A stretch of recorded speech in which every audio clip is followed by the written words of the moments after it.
Welcome to the Chris Spangle Show. Thanks so much for joining me here on the program. And today we are talking about Donald Trump, convicted felon. Is he guilty? Rhinehold thinks so. He printed out 36 pages of evidence of why he's guilty. Attorney Abdul... He's guilty because the court found him guilty. Yeah, Abdul-Hakim Shabazz. I did that in one line. That's Abdul. You're not supposed to talk before your introduction. Sorry. Jeez. That's attorney and political commentator Abdul-Hakim Shabazz. He is also here, and we will talk a little bit more about Donald Trump right after these words. Here at the Chris Spangle Show, we are dedicated to helping you understand current events in a new and hopeful way. And it takes a lot of resources for our team to make that happen. So please consider supporting our work now via Patreon at supportcss.com so that we can continue to be a sane voice in a media landscape that no longer incentivizes it. Thanks especially to our $100 a month members, Vincent Peichel, Matthew Durbin, and Rhinehold. Thanks to all of our patrons for making this show a reality. Welcome back to the Chris Spangle Show. Thanks so much for joining us. Donald Trump has, six cases against him. That's more than like Snoop Dogg back in the 90s. So that's when marijuana was still illegal. Yeah, I know. So in case you've been living under a rock like me over the last few years, that's 4 criminal cases and 2 civil cases. The 2 civil ones have been settled. He owes E. Jean Carroll $83 million for defamation and the state of New York $454 million for civil fraud. And then there's the 4 criminal cases, 2 state cases. The one we'll be discussing today is the so-called hush money case. And there's also the Georgia election interference case. And then in the federal level, the January 6th case and the classified documents case. A whole lot of cases. So let's jump into it. What exactly happened? Let's start with Rhinehold, because Rhinehold I had to let him come on this because Abdul, you have to understand. In the span of a week, the Mises Caucus died in the Libertarian Party, and then Donald Trump got convicted. I don't even know how he's out of the house. He's definitely out of lotion. I'm not dehydrated. You're not dehydrated. I'm just staying hydrated. So we'll set it up. You be our official newsman here. What is the hush money case about? What exactly happened? So the hush money case is where there was a catch and kill scheme thought up by a National Enquirer. David Pecker was the guy in charge there. You said Pecker. Everybody's been thinking that the whole time. Exactly, yeah. There were 2 Peckers in that case. So they came up with a scheme where they would put false stories into the newspaper that for his opponents, for Trump's opponents, and then put positive ones in for him, and then block any bad stuff that might be coming down the way. So they were on the lookout for bad stories. So they paid one out. They paid out a hush to a doorman who was... Pull that a little closer to you. Yeah, he said he had I forget what it was, a kid or something like that. There was some story that he had, but it was all false, but it was still, they went ahead and paid him for it. But when they got to the point of Stormy Daniels coming and looking... It's the day after the Access Hollywood tapes. Well, when it comes out in the Access Hollywood tapes, he says, when you're a celebrity, they'll let you do it. The next day, Stormy Daniels pops up and says, I'm going to break my NDA. Mm-hmm. Now, this is, I'm jumping ahead a little bit, but Stormy Daniels basically was paid $130,000 to keep her mouth shut because she... But at this point, Pecker had chose not to do this because Pecker felt that doing so would be an in-kind contribution to the campaign. Gotcha. So he said, I'm not going to do it. So they called on Cohen to go and make the deal. Right. Michael Cohen, who was his personal attorney, who was called the Fixer, essentially. Right. Yeah, super great guy. Everybody loves him. So he makes the deal with Stormy after there's a lot of pushback on whether or not they're going to do the deal or not, because the idea was from Trump that if they wait long enough and string her along long enough, then if it passes the point of the election, then he didn't care whether it came out or not, because if he won the election, it didn't matter. If he lost it, it didn't matter. Because if you don't know, Stormy Daniels is a porn star. He had sex with Stormy Daniels while his wife was pregnant. Melania was pregnant with Barron. And he said he didn't. And he said he didn't. He still says he doesn't. Still says he doesn't. In the court, he said he didn't. All 6 cases, he's not guilty, according to him. It's all railroaded. So Cohen was told to go ahead and do this deal anyway, get it done, because it was decided it was going to be bad enough to do. So he took out a home equity loan on his house to pay her and then was expecting to get reimbursed back. Michael Cohn did. Right. And there was documentation for this. There's the smoking gun letter that's out there that Weisselberg had signed. All this stuff. There's audio tapes and everything of all this And the stuff checks going that on. Donald Trump signed. Yeah, the checks. And that's where you get physical into trouble. evidence, as you lawyers like to call it. $35,000 to $33,000 in each one. Yeah. Each check he signed. Right. And they're trying to say he was actually his attorney, so he was paying him proper legal fees. Obviously, he wasn't. That was the evidence that they were providing, was saying that no, there was just an overpayment for. And now it wasn't just that they paid him how much he paid Stormy Daniels. They also overpaid him because they knew that when he reported the income that he was getting, he had to report it falsely as well. So he had to take an income hit on it, tax hit on it, instead of an expense hit on it. So they bonused him to basically lie. Yeah. Okay, that bit him in the butt. Okay, so the real crux of the matter, the 34 counts, is falsifying business records because this was not a legitimate business expense. Right. It's a classic line. It's not the crime that gets you in trouble. It's the lie. Sure. Had they just paid Stormy Daniels, signed an NDA, and then Donald Trump was, hey, go give me $130 in cash, just give it to Cohen, they'd have been fine. But when you start filing falsified business records, that's when you get into trouble. And when you falsify business records in the commission of another possible offense, that's when you get into more trouble. All right. Explain a business record to people who don't own a business and don't quite understand that piece. Because what does it matter what he's doing with his money, who he pays, who cares? The thing is, in the state of New York, it's a crime to file false business records. It is. Because the thing is, what you have to understand is, I'm not going to say this. You have, when you're in business like you are, like I am, yeah, you keep records. You know, here's what my expenses, here's what my income is, here are my bank statements, here are my employee form. There's all sorts of business records that you can keep. And so what they did was said, hey, we're going to put these down as business expenses. They filed false business records with the state of New York is what they did. And then that's how they ended up getting in trouble. Gotcha. So like tax returns or what? Yeah. Well, it wasn't necessarily tax returns in that specific case with the check stuff, but they're ledgers basically. So Gotcha. if you get audited, Yeah, your ledgers profit have and to loan match, statement, right? that kind of thing. Yeah. Gotcha. And the other part too is that not only did they try to obfuscate it that way, they paid her through an alternate, they set up an LLC, didn't they? A false LLC with fake names. Okay, that's not a good plan. No, it's not. All right, now this is a misdemeanor, correct? It's a Class E felony in the state of New York. And a Class E felony is like the lowest type of felony that you could possibly get. But what they did was the worst type of way that you could do it. In what way? And by filing false business records. Okay. So that's why it ends up getting bumped up from a misdemeanor to a felony. Right. Because in the commission of another offense, the prosecutor in New York has discretion to do this. And see, here's what people don't understand. This is all run by state law. This is not federal law. And different states have different rules. Right. New York has different rules, and Connecticut has different rules, and Pennsylvania, Ohio, Illinois, Indiana. You go across the country and you'll see tons of different types of rules for different types of things. Sure.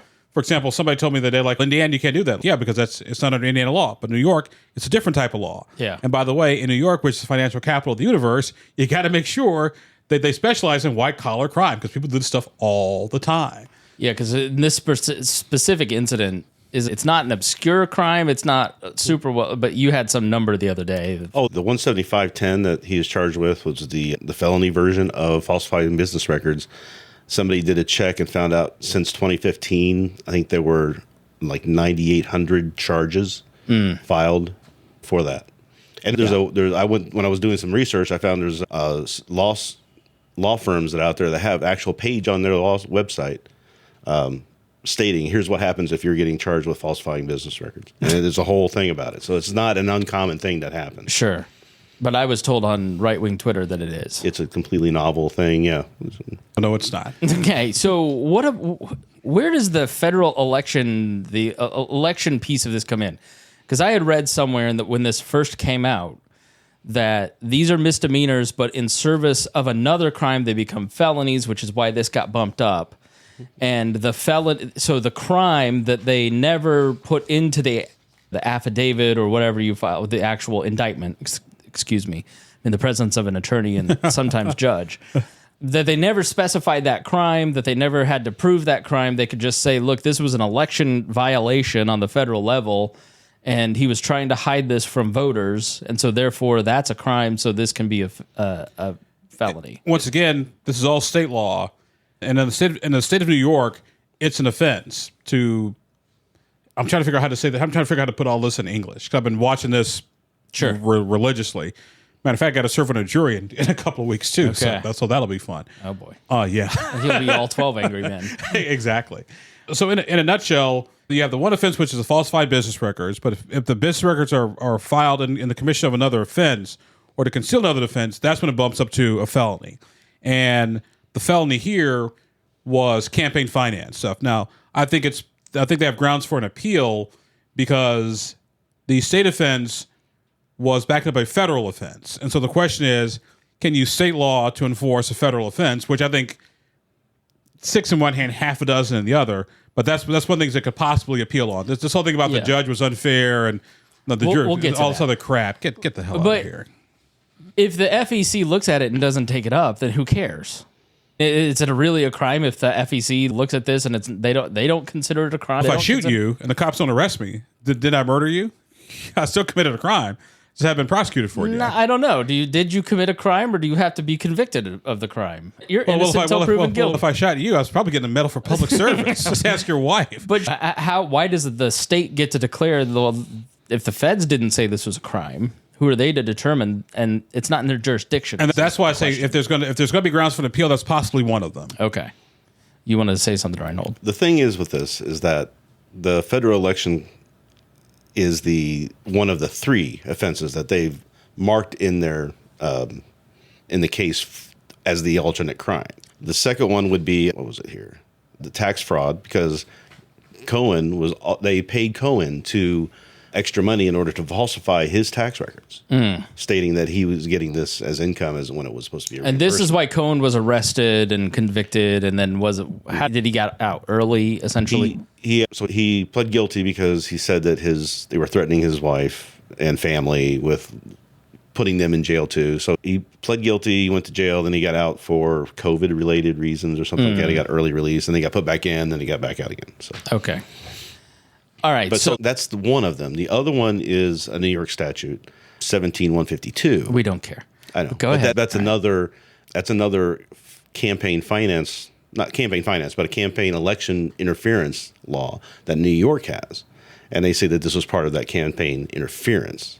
This, in the jury instructions, they were told, which is the way New York works, is that the underlying crime, they did not have to specify what the underlying crime was that they believed was being committed, and they didn't have to agree on what the underlying crime was that they felt was being committed. They just had to believe that each individual juror had to believe that one of those was being committed, and that's why they did the falsification records for it. And it wasn't that it was being committed, it was that it was intended to be committed. Gotcha. Okay, so we're in the legal weeds, but I think that's the point, Abdul. Yeah. And this is something that when I was your producer 20 years ago, that you always taught me. It's not what the caller on the radio says. It's not what back then we didn't have social media, but I think so many people look at things and they go, this just doesn't feel right. I'm one of those people. I'm looking at this suspiciously. Like, this seemed to have gone away. Wasn't this resurrected somehow? I read that somewhere. No, but the thing was, there was an opportunity for other prosecutors to take a look at this and prosecute it. They didn't think they had the time, the energy, or the effort. They didn't think the witnesses were any good. And what Alvin Bragg did was just basically took his time and waited.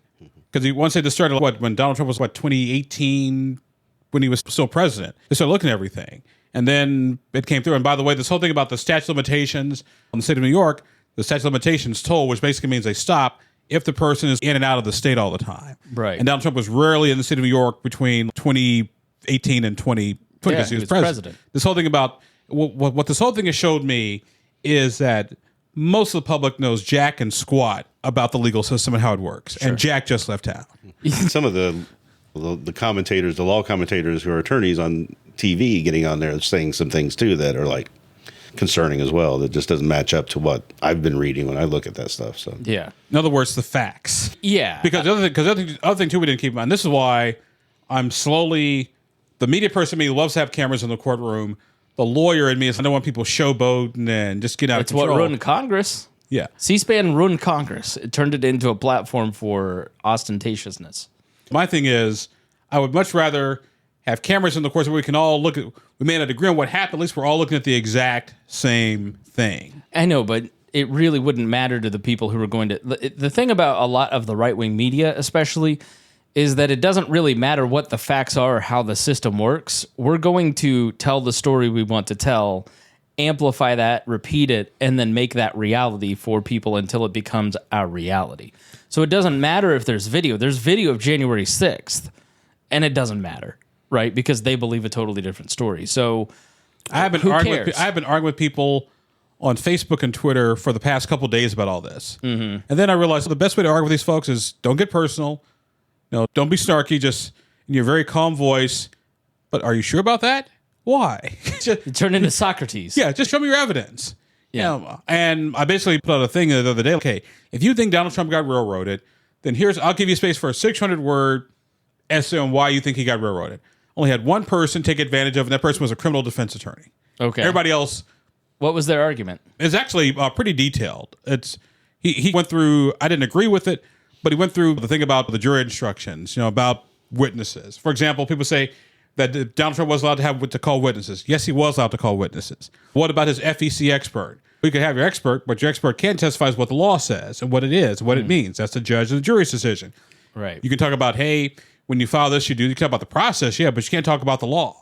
And the judge said, you can talk, but you can't do this. And then people's like, he didn't let it, then the guy decided not to testify. And by the way, Donald Trump's lawyers did a horrible job at lawyering. I've heard this. Explain this to me. I've read that he basically could have done himself a service by going like 2 different avenues and creating some reasonable doubt, but didn't do that because he wouldn't let his lawyers say that he was, I had sex with her, but it was this or that. It's because he was prideful and said, I didn't have sex with her. You must make these arguments, that he ended up losing. And when you say you didn't have sex with her, okay, that's your statement, right? Now I can use testimony from Stormy Daniels to impeach your testimony. And if you lie about that, what else are you lying about? So what other things did his lawyers do that were wrong in your eyes? Who was the one guy they brought up on the witness stand? I can't remember his name. Costello, who was god. Oh yeah, he was terrible. He was a horrible witness. Who was he and what did he do? He was like the overseer of the fixer type within the Trump organization. So he was the one that was the go-between some of the things going on with Weisselberg and Cohen and stuff like that. And then also, I want to say, didn't they also bring up like one of his clerks who basically said, yeah, everything ledger, yeah, that's true. Yeah, well, the prosecution brought that person up, and she said, I think it was a woman. She said he was always meticulous and knowing everything that went in and out of that ledger. He was never letting anybody else do that. Donald Trump? Yep. Okay. So that put into the mind of the jury that he's not going to get away with saying, oh, Weisselberg did all that stuff and I didn't know anything about it. Gotcha. Okay, so what case did they make? What was Trump's defense? Cohen was a liar. Okay. What about, you have to call everybody a liar? See, Cohen may have been a liar, but you still have documentation to back up his claim, because the documents were the more important evidence than Michael Cohen was. Sure. I'll maintain that to my dying day, because obviously what the prosecution did, what actually made a lot of sense was, this is, hey, we're going to bring up a witness who has problems being honest. Michael Cohen did this. You know what? Michael Cohen may be a liar. And what is a liar? The documentation. That's Donald Trump's signature. That documents don't lie. So it's the argument that we've made all along about Trump. It's like he keeps shooting himself in the foot and then blames other people, and then his audience buys it. Like, instead of just, maybe I blew the COVID thing. Maybe I was actually sick with COVID real bad. The thing is, too, that Donald Trump has gotten away over the course of his career with so much stuff that this is just normal. For him, this is normal behavior. Yeah. Right. Until somebody puts their foot down or foot up his butt. Yeah. No, you can't do this anymore, Gabe Whitley. You do this stuff and you get away with it. Nobody does anything until you come across the wrong person, and now you're going to pay for it. Yeah. So if you were Trump's lawyers, what was the defense that you would have gone after? I had a plea bargain. Okay. I had a plea bargain that's all down to misdemeanors. Okay. I know you're not a lawyer, but you probably read a lot of commentary from people. What was the defense that the Trump campaign should have made? They shouldn't have. They should have just agreed to the Stormy Daniels thing, because then they couldn't have. Then the prosecution would have been able to bring her up on the stand, and that was a big deal to do that. They shouldn't have put Costello on the stand, because Costello was a horrible witness. They also shouldn't have made statements inside of when they're doing the testifying that Trump was making them say. You could tell that they didn't want to say those things, because they would say things like, "The defendant says he didn't have sexual relations with her," but he wouldn't make the statement himself because he knew if he did it, he could get in perjury. So there was a lot of things like that was going on. And one of the things they tried to do was during the jury instructions deliberations is they tried to get the judge to say the jury has to come back and say which underlying defense bumped it up to the felony, right? And the judge said, that's not how we do things. That's just not how we do things. They said, no, we know that. They admitted, we know that's not how you do things. But we want you to make this exception because it's such a big deal. And then the prosecution said, why are we changing it? We can't change the law just because he's who he is. And the judge said, no, we're going to do it the way we've always done it, what the precedent is, and that's how we go. Yeah. Does he just not have good lawyers? Is he just out of options when it comes to lawyers? He's got too many cases, too much of a... And doesn't like to pay them. And part of it is, too, is he won't let them... Be lawyers. Be lawyers. Because they'll said they would... I'm sure any lawyer who got that case looked at it and said, just plea bargain and get it out of here. It's done. It's off the radar. Nobody knows about it. It's a misdemeanor. Who cares? He can't have that. So he has to... So now you got felonies. Ooh. What's the scripture? Pride before the fall? That's his big problem. That's the story of this week. Between the LP and between Donald Trump, it's pride just kills you every time. The one person came out underneath their NDA and was attesting to the tapes where he was saying... The N-word. Yeah, N-word. Yeah. Sorry, Abdul. It is what it is. So it's like that's more confirmation of that. I'm sure sort of none of us are shocked that Donald Trump may have said the N-word at some point. But there's we talk about the appeal process, and one of the appeals they're going to try and get into. First, they're complaining that they're going to do sentencing on July 11th, right before the GOP convention. This is an outrage. This is election interference. His lawyers requested that date. So let's and by the way, too, the thing, and usually the sentencing in New York takes place like 30 to 60 days after you're found guilty. Yeah. And so it's within the time frame. And by the way, here's another thing to keep in mind. There are lots of people who go to criminal court who also have lots of other stuff to do. They got jobs, they got families, but no, the judge says you better have your ass here, or you're going to jail. Yeah. Period. And Donald Trump is not above the law. He's not beneath the law. You're being treated just like everybody else. But he doesn't think that. His supporters don't think that. And all right, I'll give you a chance to respond because to me, the timing of 6 court cases falling in the year of his reelection, especially this case, who was Melania pregnant with? The kid that's 7 foot tall now? Baron Cohen. That's how long ago this was, right? So I think if you're a Trump supporter, you look and go, isn't this all politically motivated? Isn't there a reason that all of these court cases are coming up in the year that because of Donald Trump. That's why. All right, explain yourself. Why? It's that why. I doubt seriously that if the New York prosecutors spoke to the Georgia prosecutors. Now, I will say this. There probably were some conversations, hey, when do you plan to take XYZ to trial? Because we had to call some of the same witnesses, and the defendant has to be here. So I would argue, by doing it this way, they saved Donald Trump a bunch of grief and hassle because you're in New York on Monday in your criminal trial. Oh, I got to fly down to Georgia on Wednesday for my other criminal trial. Mm-hmm. So if anything, they were making life easy. Now, the federal stuff, that's in the hands of the Supreme Court right now. Does Donald Trump have unlimited immunity to do whatever? No, he doesn't. That's ridiculous. Yeah. Which, by the way, when he says Joe Biden's Justice Department was ready to shoot me and kill me, couldn't he do that if he had immunity to do whatever he wanted? Yeah, I think that not only January 6th being what it was, trying to delay the peaceful transfer of power because he lost, saying that you have total immunity to do whatever you want as president, that is the most disqualifying statement I've ever heard anybody make who's running for a political office. The last time we heard that was like, 1775? July 3rd, 1776? 1972, I believe. Yeah. And didn't Nixon try to say that? If I do it, if the president does it, it's not illegal? Yep. If the president does it, it's not. If the president does it, it's not a crime. But the reasons for the delay, too, you got to remember, is that when Alvin Bragg, when they indicted him, was over a year ago. That case could have been gone and into trial in 4 months. It didn't have to be this year. He delayed it, and he put the other cases in there, and he delayed those, and he's got Cannon going down in Florida going crazy and delaying down there. Yeah, you could argue that Alicia Cannon in the documents case, or is that the Jan 6 case? Documents. Which is the most slam dunk case, the most physical evidence. And there's a clock for the speedy trial clock. Okay, you have so much time if you claim that you want speedy trial, and they keep a clock on you on that. And no time has been gone off. It's been over a year. Since he's been indicted. And when he was indicted, the prosecutors gave him 90% of the discovery that day. And we still haven't got past all the pre-motion trials. And Well, everything he's else. in what it looks like is he's delaying the federal pieces in case he wins, then he can pardon himself. He can't pardon himself in these 2 state Nope. cases, correct? Nope. Or the civil stuff. Only the governor can issue pardons. All right. And there are some people saying Kathy Hochul should pardon Trump in this. I've heard there was a It was the guy that the Democrat that it was Democrat that ran. Northwest. I can't remember somewhere. Who's the Democrat that challenged Joe Biden this year? See, nobody knows. No one. It was I can't remember. Dean something. Dean Phillips, maybe? Yeah. He said that Hochul should pardon Trump for the good of the country, just to take this off the table and move on. Yeah, so it won't because So you can do it again. because they're saying he's making all this money and he's getting all the support because it was such a railroad job, blah blah blah, right? Yeah. And I did find something, and I wanted to go into. All that. right, I you're wanted going to get your have to opinion. calm down. I want to talk to Abdul. I You're know. just too excited. My God. I just want to get his opinion on this at some point. Okay, so. go ahead. Go ahead. Oh, so there was a case in New York. It was a falsifying records case. The person was indicted for insurance fraud in the fifth degree and then falsifying business records in the first degree. He was acquitted of the insurance fraud. He was found guilty of the falsifying the records.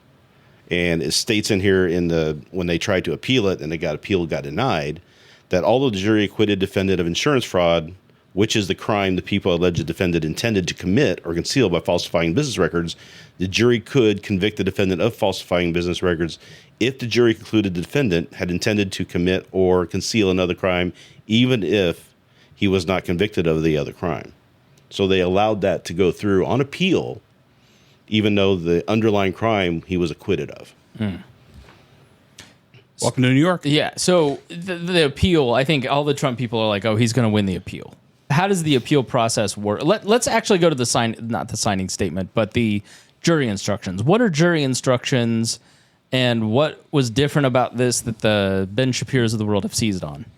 The thing about jury instructions, I would argue, are technically the most tedious, boring, yet most important part of a trial. Okay. I really believe so, because the instructions are going to be here's what the jury has to decide, yes or no, and whether your client is guilty or not guilty, or civilly liable, or they get off scot-free. Mm-hmm. And they're what both sides can come up with jury instructions, or they're pattern jury instructions for different types of cases. It's got the big book of jury instructions. Okay. is what it is. Right. And then they both submit to the judge, or the judge can write his own jury instructions. But I will say this about Judge Marchand. As much as people give him grief, Judge Marchand went out of his way to make sure Donald Trump got treated more than fairly. Because trust me, if we violated 10 gag orders, we'd have been in jail. Yeah. Matter of fact, we violated 3 gag orders. Right. We'd have been in jail. Donald Trump violated 10 gag orders and didn't go to jail. Right. Come on. Because he kept saying things about the judge, about people who are he said witnesses. Judge Marchand, you can say things about me, you can say things about the prosecution, that's fine, whatever. But you can't attack our families, you can't attack the jury. That you can't do, or make threats. And he did 10 of those. Yeah. Okay. Yeah, and he didn't go to jail. So anybody who says this was a rigged trial and a witch hunt, I mean, that's a point of unfairness. Well, sometimes you actually do find a witch. Right. Yeah. Yeah, so I Put mean, this nose on it. Oh, I did. you can leave a comment and we will answer your question. But Ron here has a question. It says, I'm not a Trump or Biden fan, but why the heck does everyone hate Trump to the point of prosecution, but no other politician is subject to the same, even though they Bob lie? Menendez. I'll put Clinton there. Bob Menendez. Yeah, his trial's going on right now. The second one. Yeah. Yeah. New Jersey. Who's the former governor of Virginia? Bob McDonald. There's a lot of former governors from Virginia that This is very similar to what John Edwards went to trial for. yeah, he was acquitted, but he did go to trial for that. Yeah. He got Right. Acquitted because he said that he was doing the payment to hide it from his wife. Trump couldn't use that defense because he didn't care. He if didn't his wife care. died. Yeah. If you look at John Edwards, Ron, very similar. He was doing it to protect his family, not in falsifying business records. Saw someone make the argument that, look, we let a lot of this stuff slide. Why are we just not looking the other way? Prosecutors have discretion all the time. This costs them a ton of money. It causes a huge circus. There are actual rape cases that aren't going solved in New York City. Why go after this? Why should Bragg even care? Oh, because first of all, what people don't understand is, yes, prosecutors do have discretion. And it's one thing to run a stop sign. Okay, just don't do it again. Right. It's another thing to run a stop sign, hit somebody, and then take off. Yeah. So it depends on the seriousness of the crime. But like I said, had Donald Trump just plea bargained and said, okay, these are misdemeanors, pay a fine, go away, we're good. So but his choice to fight this is going to make this worse for him in the end. we always tell clients, now we can settle this and walk away, or you can fight it, but if you fight it, here's what the consequences could be. As long as you're willing to accept that, then we'll go fight for you. So I saw that he was willing to go to jail. He said in a Fox News interview, I think, that he was willing to go to jail and ready and hoped that he went to jail.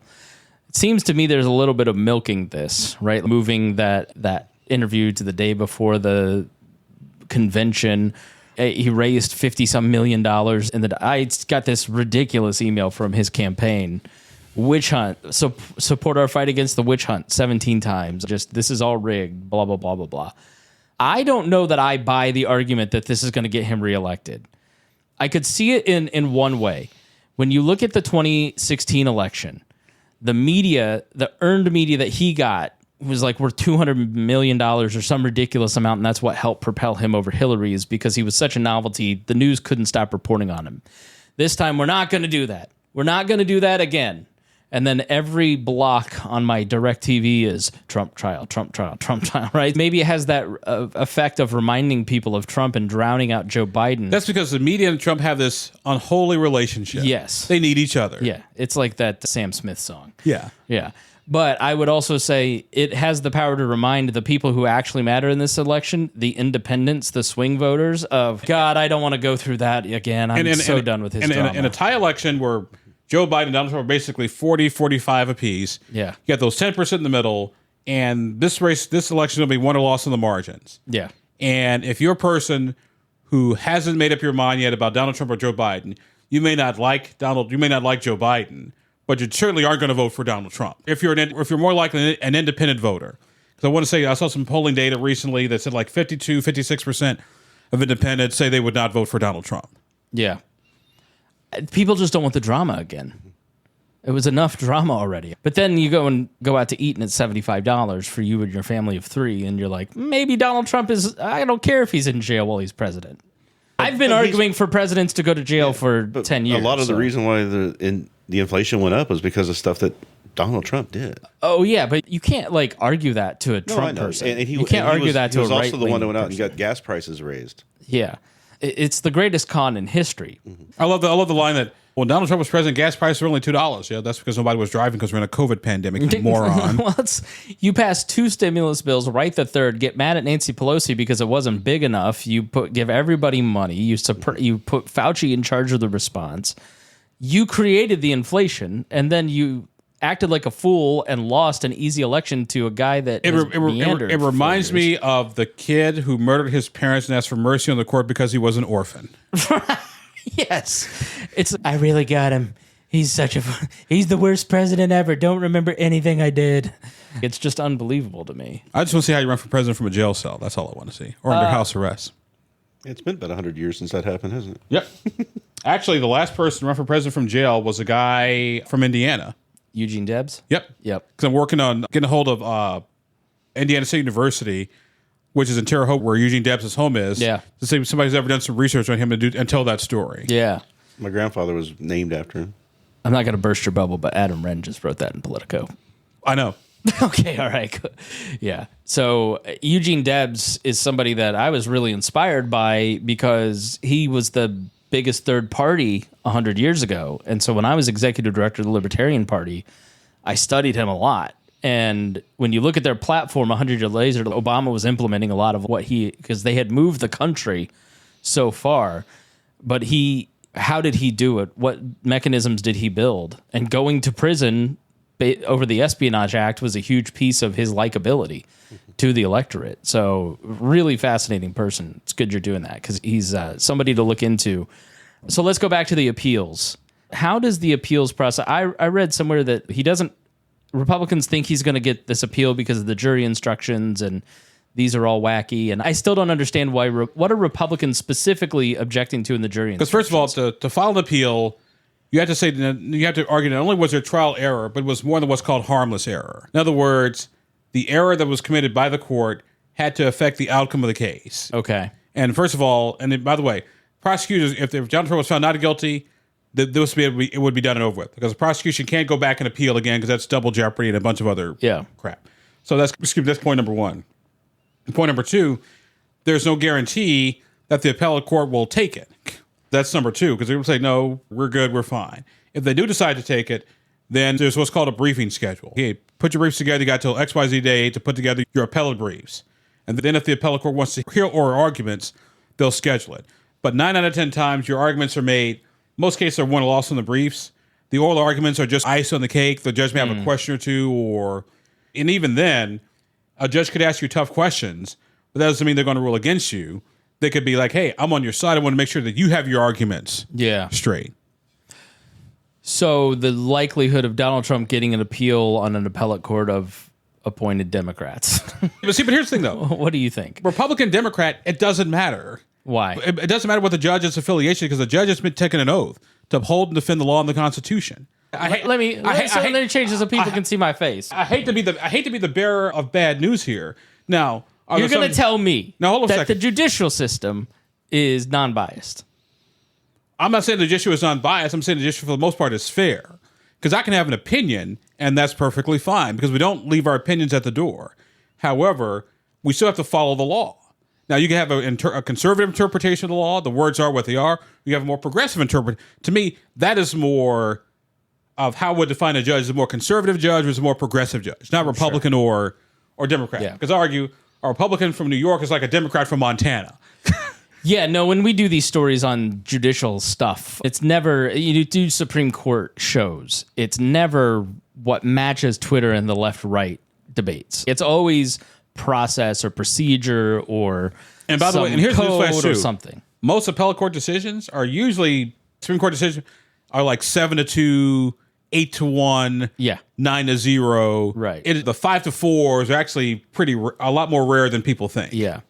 Do you think that he'll win an appeal, or is this just stand and he has 34 felonies? I think it stands, because I don't see whether they're, like I said, maybe on the documents and using a federal offense as backup, but that's about it. He's a convicted felon at that point. What happens after that? He can't own a gun. But does he go to jail? Do you think the judge will put him in jail? I would not be surprised if Donald Trump had to spend a couple nights in jail. Really? Yeah. Or at least at the very least under house arrest. Because he can face up to what, 4 years for all 4 these years for each offense. For each offense. Yeah. Okay, so he could face serious jail time, but usually you serve all those sentences concurrently. Okay, I heard they take contrition into account, and his 10 outbursts and all of these different things factor into the sentencing. And Alvin Bragg politically has to come out and say he needs the maximum, throw the book at him, make an example of him.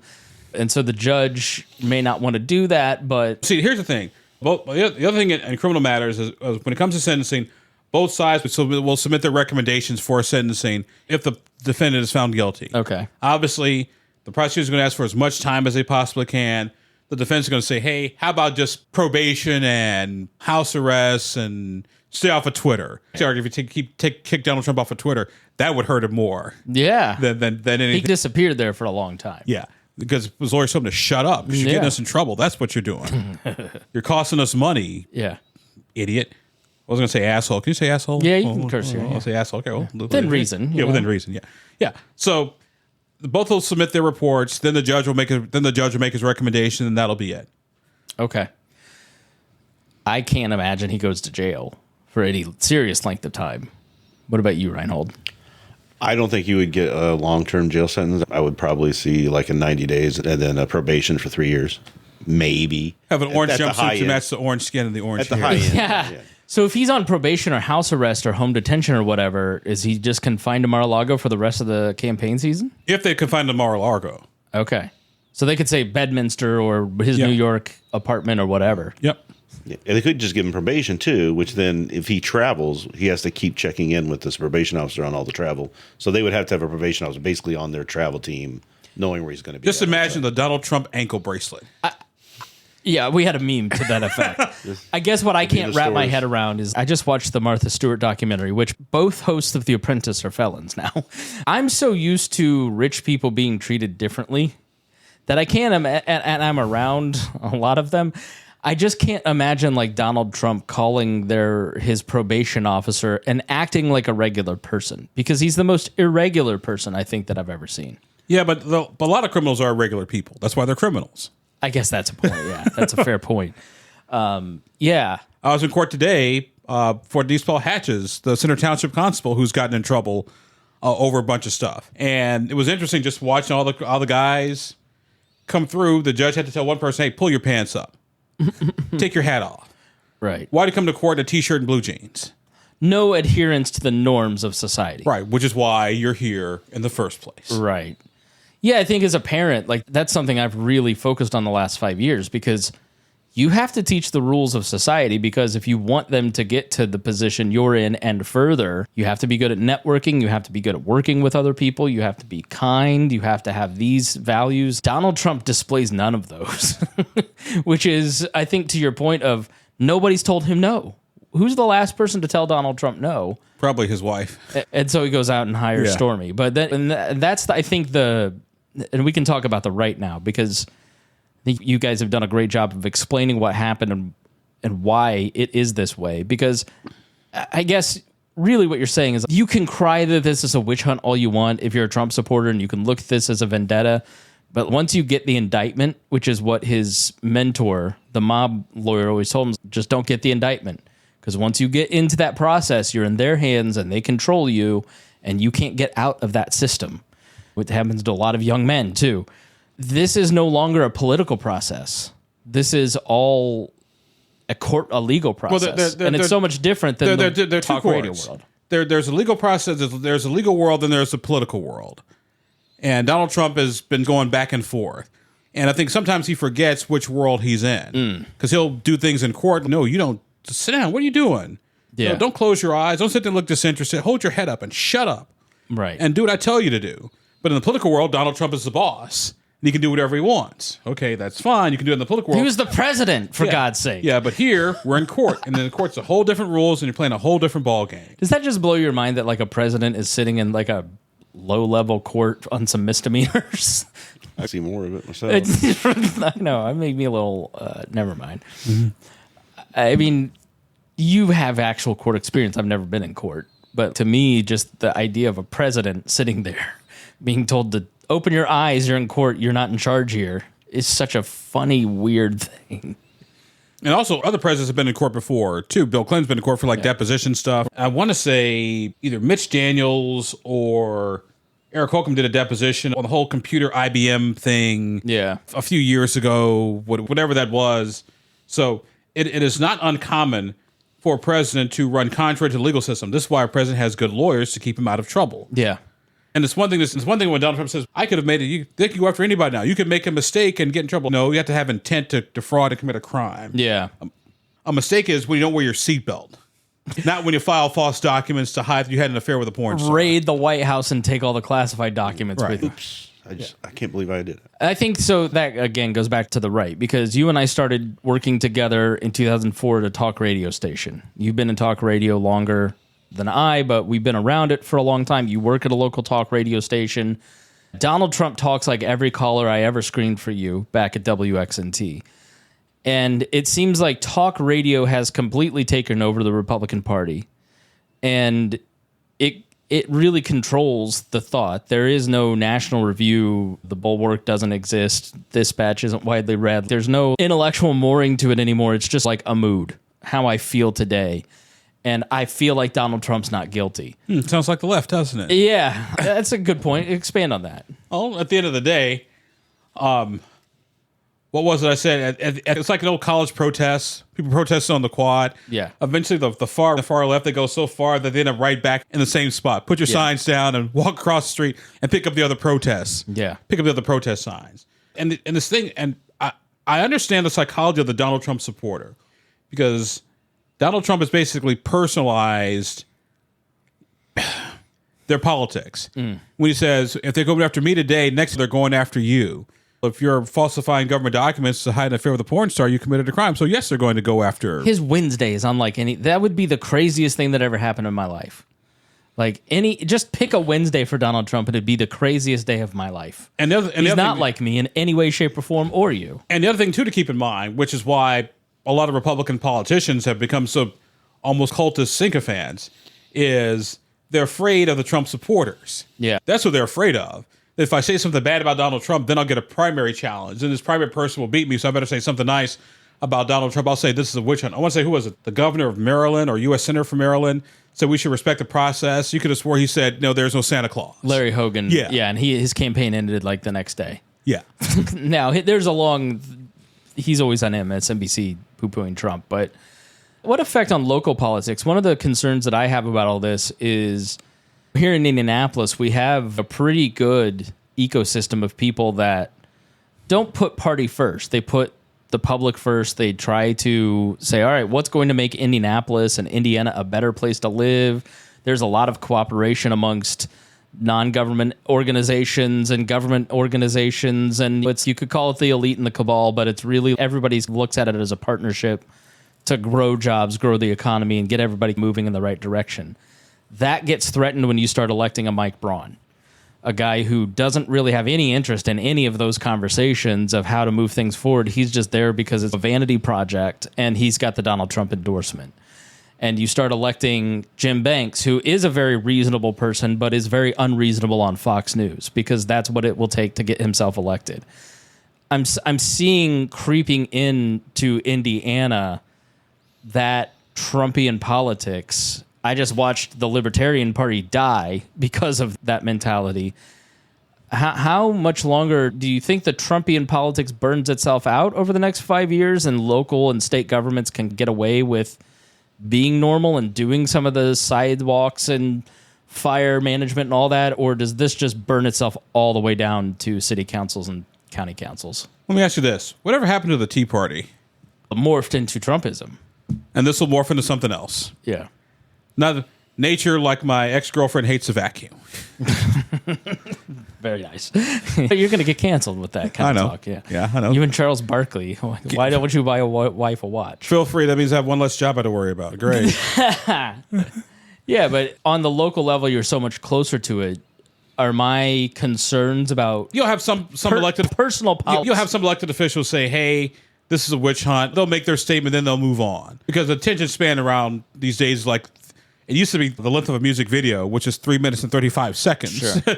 Now it's more like 30 seconds. 3. Yeah. Now they're going to the next thing. Yeah. So you think that kind of cooperation at the local level? Local issues. What does Donald Trump do with sidewalk repair down to Darn? But it's an attitude. It's here we've got the state senator from the South, who shall not be named, Jim Lucas, who acts this way. Now, didn't he get thrown out or something? No, he got his committees taken away from him. Okay. He won his primary. He won his primary. Okay. He lost in Jackson County, but he won all the other surrounding counties in his district. Yeah. I just see that mentality of cruelty's the point creeping its way, and anti-intellectualism into local politics. But I'll argue there's always been a certain streak of anti-intellectualism in local politics. All right. Yeah. Because God knows we can't have people thinking. What's wrong with you? I'll tell you what to think and what to do. All right. We should start wrapping up. Anything you want to ask, Rhinehold? Anything you want to add? No, I think we're good. Okay. All right. Predictions for 2024. What do you think Donald Trump wins? Do you think he pulls it out? Nope. I don't think so. I think it's going to be those 10% of the voters in the middle going to decide this election. And right now, 60% of them are not supporting Donald Trump. Yeah. Now, granted, a day in politics is a lifetime. Anything can change between now and then. I mean, Joe Biden could, like, slip in the shower and fall and hit his head. Here's my thing. I think it's a sad state of affairs when the two main choices for president are a guy who stole government documents and a guy who can't remember where he put them. But 2020 was very similar, right? They're the increasing decrepitude, the pace with which they're deteriorating is scary. But the guy who was in the headlines started losing. And so Joe Biden just went into his basement and said, "You can have it, Donald. No worries." And I think the trials and everything is going to work against Donald Trump. I don't think it's going to help like his supporters think. The thing was that 2020 and probably 2024 is not an election that has anything to do with Biden. It is either you want Trump back in there or you don't want him back in there. I'd agree with that. And by the way, this will be his third time running for president. Exhausting. We've been dealing with this for 10 years. He's won one election in his life. Yeah. And theoretically, he split the difference. He won the Electoral College, not the popular vote. The greatest, he doesn't even have to do anything. Donald Trump's greatest asset, greatest mailer or yard sign is at the grocery store. It's the economy versus Donald Trump's behavior. That's really what the election comes down to. All right. Plug, please. Shameless self-promotion. Shameless self-promotion. You can follow me. My main website is indiepolitics.org. You can follow me on Twitter at ATTYAbdul or indiepolitics.org. I'm on Facebook. I got a bunch of Facebook pages. And also, if you go to indiepolitics.org, you can get a cheat sheet subscription for $100 a year. And a new cheat sheet will be out this weekend. It's worth every penny. Yes, and then some. Yes. All right. Thanks so much for joining us here on the Chris Spangle Show. Thank you, Abdul, for being here. Thank you, Rhinehold, for coming all the way down here and participating. And thank you, listener, for joining us here on the Chris Spangle Show. If you liked this, if you learned something, if you go, wow, I actually understand this a little bit better, and people weren't just screaming the entire time, then share this with your friends. That's the best way to help the creators that you like grow. People like Abdul, people like myself, and Rhinehold. Once he starts, you'll get that podcast out. You'll get that podcast out there one day. I believe that Mark Warner said he learned nothing. That's because Mark Warner isn't capable of learning anything. Rhinos can't learn. All right. Thank you so much for joining us here on the Chris Spangle Show.